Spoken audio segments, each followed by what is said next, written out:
تعال نشوف البيت ده وكمان الولد ده اللي كلنا نفسنا يكون في بيتنا والحاجات كمان اللي بيعمل.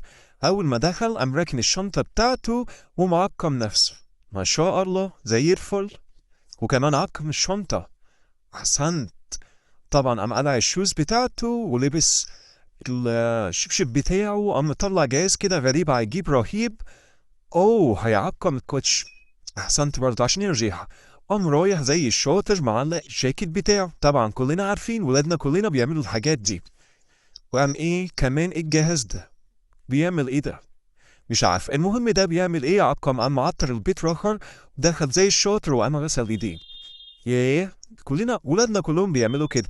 قام دخل بقى على الهوم ورك بتاعه والواجب بتاعه، ده عنده برينتر كمان وطبعه، ده سكانر كمان.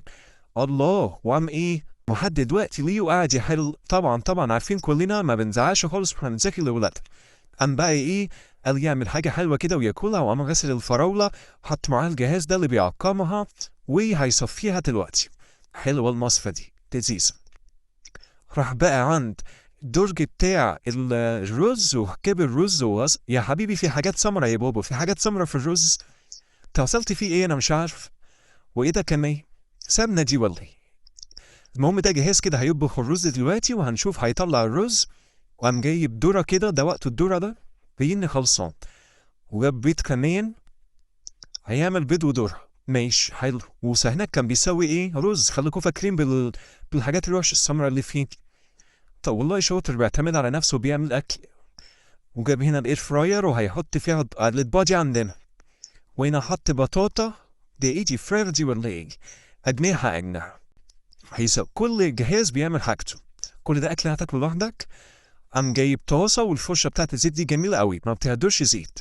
وقام مسوي كده الاكل استوى. شوف مش قلت لكم اكلها كله استوى. يلا طبعا شفت الرز يا حبيبي في حاجات سمرة يا بابا، في حاجات سمرة. ده ايه ده مش عارف.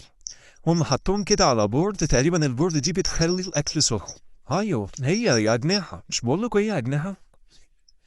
يا نهار ابيض، ده لم الاكل كمان وقام عشان يغسل المواعين زي ولادي بالظبط. ولادنا كلهم بيعملوا كده. وكمان غسل البوتاجاز يا حبيبي. وهيشرب بقى حاجه سخنه بقى، يحبس بقى بعد ما كرش. صح يحبس. ده ميه سخنه بس، ده ميه سخنه بس يا حبيبي. ودخل كمان على السرير بيكوي السرير. لا ده بينضف، طلع حاجات وحشه قوي على السرير. دخل يغسل سنانه من غير زعيق ومن غير اي حاجه. والله يا حبيبي يعني نفسنا كلنا اولادنا يبقوا زيك، والله ما شاء الله. ايه الحلاوه دي. خلاص هتنام، خلاص بجد. طيب لا ينام ايه، ده هيقرا قصه كمان ما شاء الله. طب يا حبيبي يلا تصبح على خير.